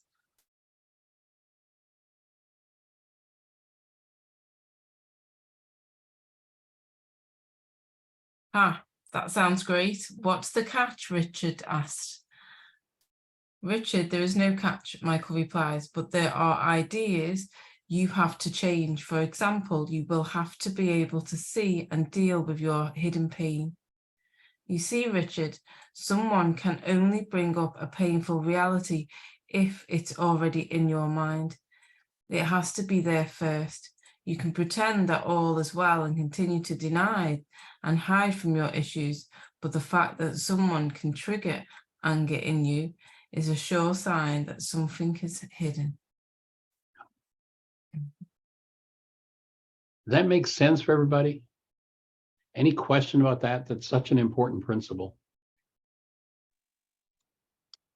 Corey, go ahead. Yeah, that makes sense. Bummer, isn't it? Yeah, for me is that how can I say? I forget.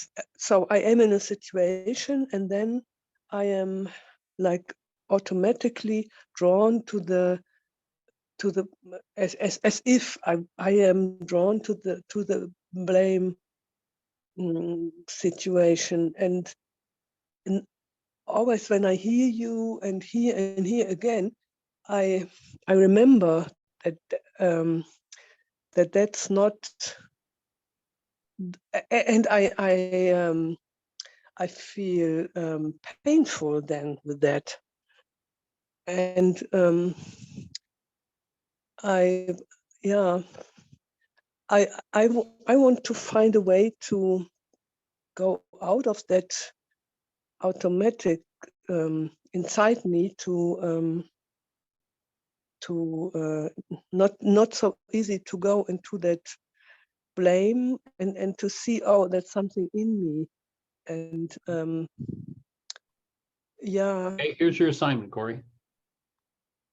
I'm going to suggest you go to the website. Here's your assignment. Oh yeah. Mm-hmm. I'm going to suggest that you go to the website, my website, whyagain.org. Mm-hmm. There's a picture of a microphone on the page. Click on that, drill down into the archives, and go back 12 years ago to the first radio show. Yes. And then start listening. For 12 years, an hour a day, 5 days a week, we've got archives all the way up to today. If you go back to that first radio show and listen to it, and then listen to the second one, the third one, the fourth one, the 4,000th one, you'll have all of the instructions you need for doing what you're saying you want to do. There it is. Yeah. Okay. Okay. Now, if you're ready to go to another level, if you're ready to go to still another level, then you might want to think about the codependence intensive.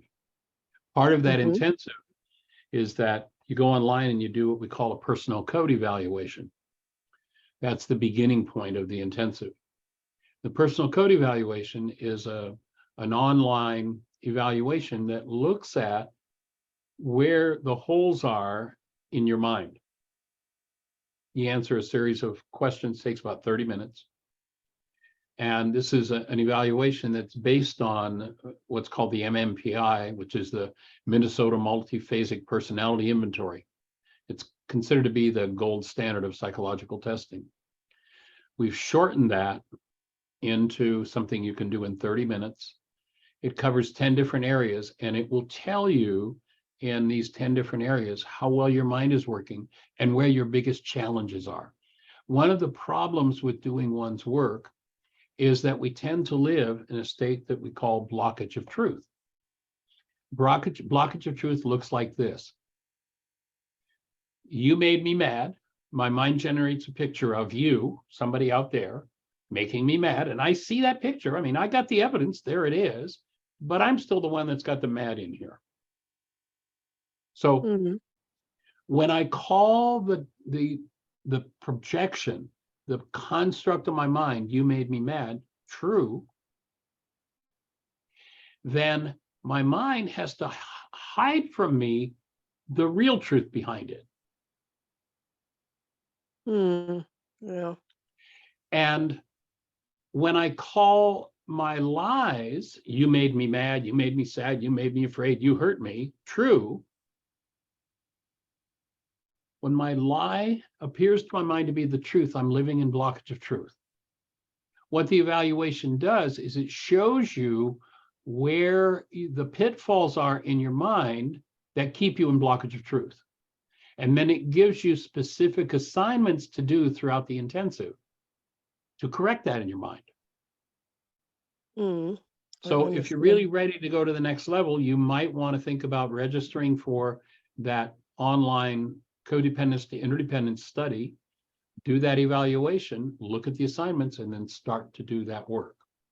There is a cost for that. And again, there are lots of ways to get all the support you want free.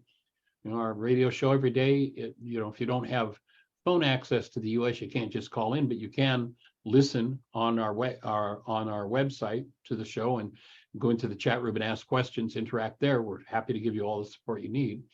But if you want to go to another level and you register for that workshop, the cost of the 90 hours of video self-study, and then the radio show's there for support, and you do a personal code evaluation to begin.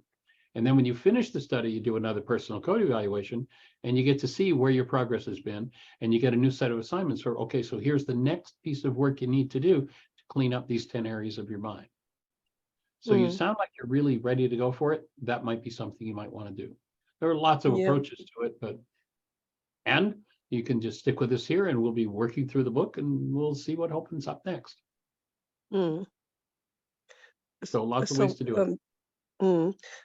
With the landlord, today I thought about, and I was really I was clear that I attracted that was my responsibility, but you gave me the solution, what was then inside me, and so how can I did not, I thought, how did I do that? What was the reason that I attracted that?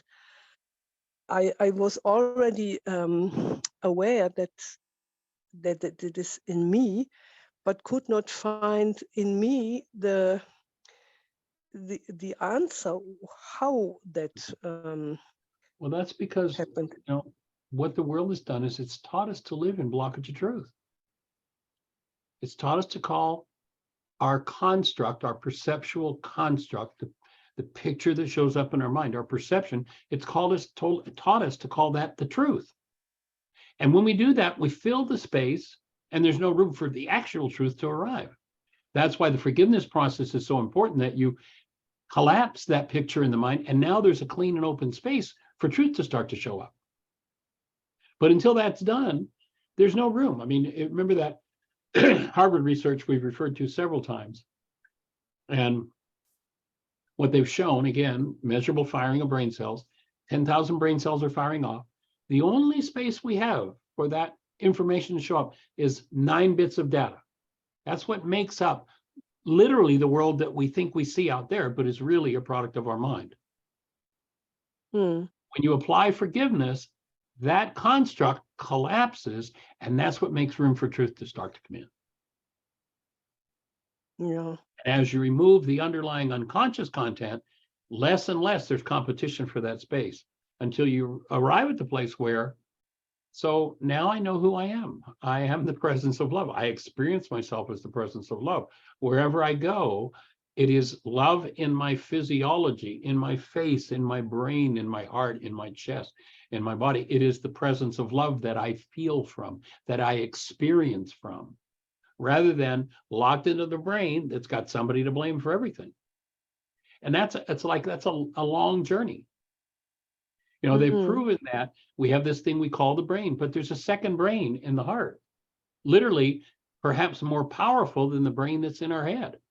Our culture tends to focus on the brain in our head, but it's when, you know, human life begins when we link the brain in our head to the brain in our hearts. Until then, as long as we're living in this one, it's a tough place to go, tough to get out of it. But that's the perennial work. This is a body of work that's been around for thousands of years. It's been presented in many different forms. I've spent the last 50 years decoding it, especially from the Aramaic, so that we can get it into this language in a way that makes sense. And I hope it's making sense for everybody and becomes useful, because that's what our project is, to make it available. And it works. Yeah, it certainly does. Thank you so You're much. most welcome and deserving. So removing realities from the mind is the original meaning of the word forgive. In this work, when a negative reality is triggered, it is an opportunity to learn true forgiveness. Again, an awesome visual representation of that truth. What kind of realities need to be removed? There's a man back in, let's see, he lived from 1651 to 1715. So this was probably written around 1700. So what's that, 420 some, or 400 years ago, basically. His name is Francois Fenelon. Here's what he says. He's informing us of what we're going to uncover and what we're going to get to look at. He says, as the light increases, we see ourselves to be worse than we thought. We are amazed at our former blindness as we see issuing forth from the depths of our heart a whole swarm of shameful feelings like filthy reptiles crawling from a hidden cave. We never could have believed that we had harbored such things, and we stand aghast as we gradually watch them appear. But while our faults diminish, the light by which we see them waxes brighter, and we are filled with horror. Bear in mind for your comfort that we only perceive our malady when the cure begins. So that was written some 400 years ago. That's what you and I and every person has to face in order to clean up our lives and create a sane world. An interesting piece for me that goes hand in hand with this is a piece of writing from Carl Jung. And here, and if you're not familiar, he's probably one of the most famous psychiatrists of all time. And here's what he said. The demise of society will not be from a physical threat, but instead a mass delusion, a collective psychosis of sorts. Greater than all the physical dangers are the tremendous effects of delusional ideas which are yet denied all reality by our world-blinded consciousness. Our much vaunted reason and our boundlessly overestimated will are sometimes utterly powerless in the face of unreal thoughts.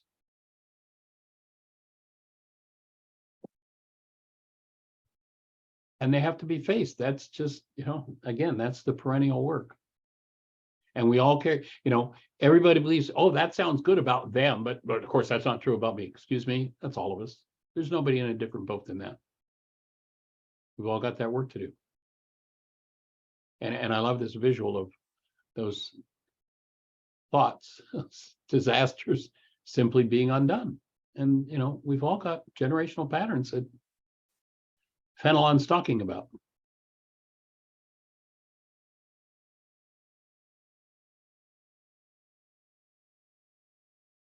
Richard wasn't convinced. Thanks, but I'll pass, he said sarcastically. If I have painful realities hiding somewhere in my mind, I'd just as soon leave it there, thank you.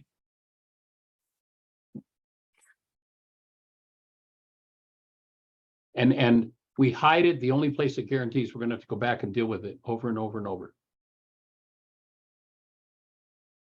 So the key thought, the purpose of life when we refuse to listen to pain, our warning signal, is to kick us in the limitations. The more we resist listening, the harder life kicks us. And you can't get away from it. You know, we've all heard about the person who, you know, life was so terrible, I'm going away, they go to a desert island, they isolate themselves. And then what do we find years later that they've done? They've done the whole trip to themselves.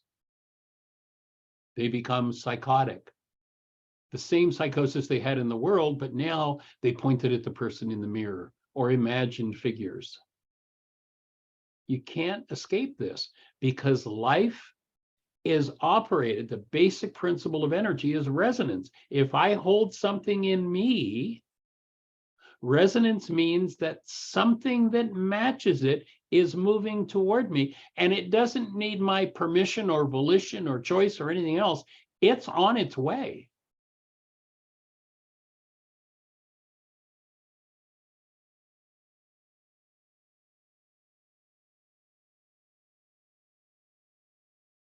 There's no escaping it. Just breathe. Yes. So the best exercise is to practice and strengthen your ability to hold space of love, is to close your eyes and allow yourself to become quiet. With your awareness focused inside, think of that which inspires in you the clearest, strongest, most powerful love you are capable of feeling.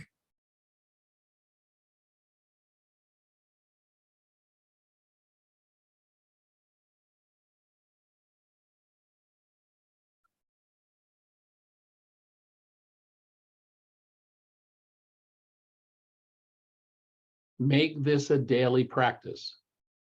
You know, the way the world operates now, most people spend their day doing an exercise where they're in a space of hostility and fear. Give yourself the space to become quiet. Focus inside and cultivate your relationship with the presence of your own very human life, which is love.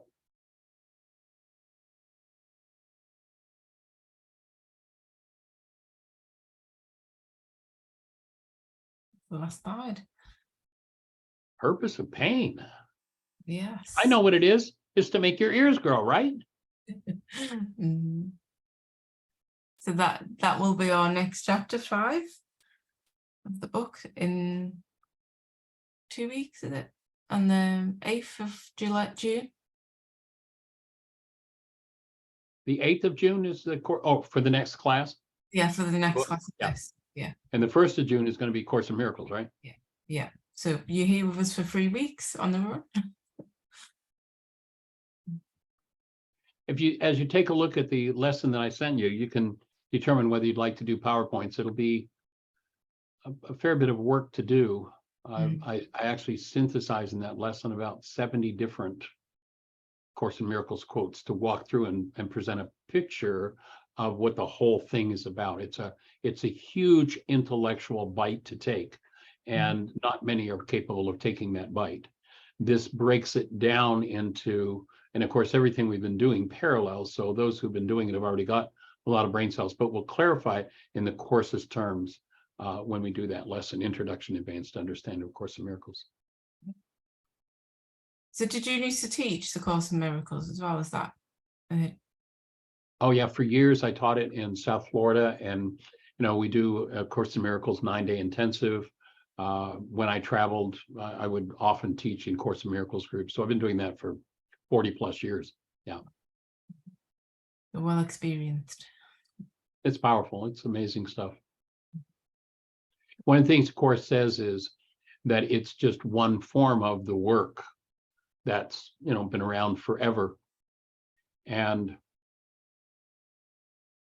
it's a particularly intellectual and powerful approach to the work. There are some basic principles that people miss in doing it, so it makes it more difficult to do from that perspective. But what we'll do is we'll kind of clarify it and make it simple. So as you go to chew on it, you can, separate the wheat from the chaff and move through it.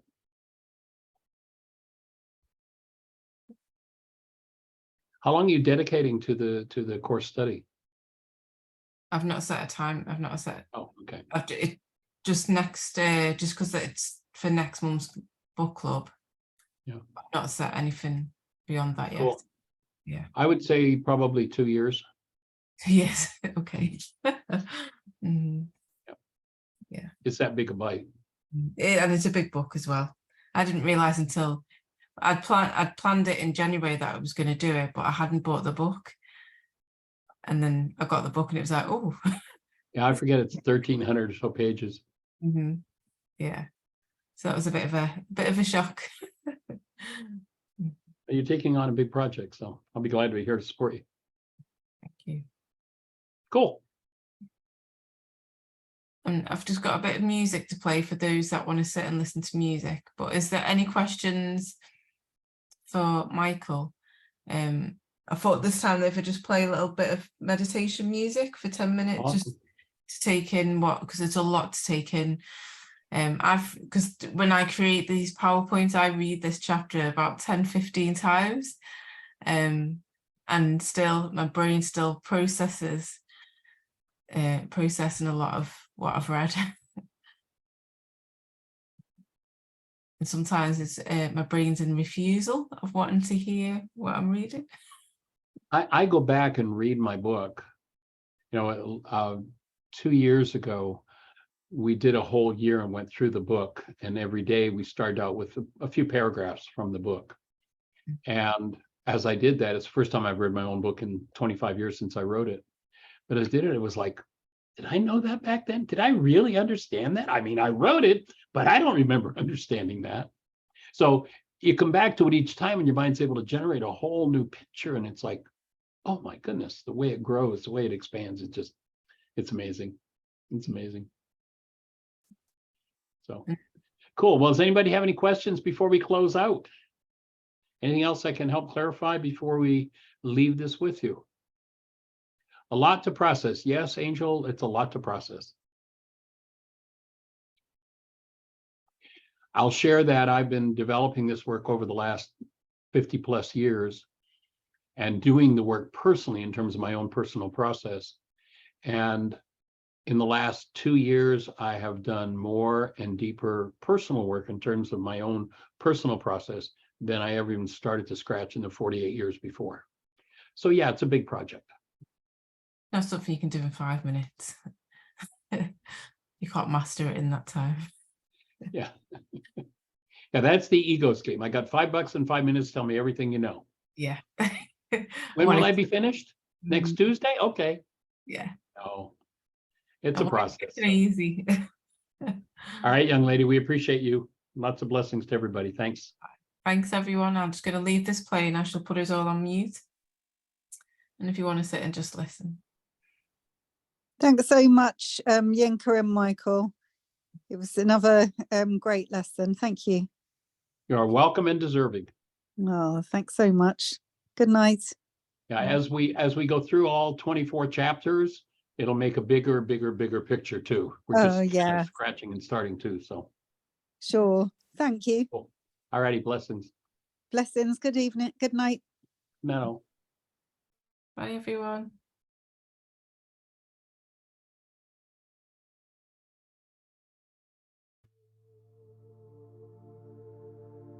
You're welcome and deserving, MJ.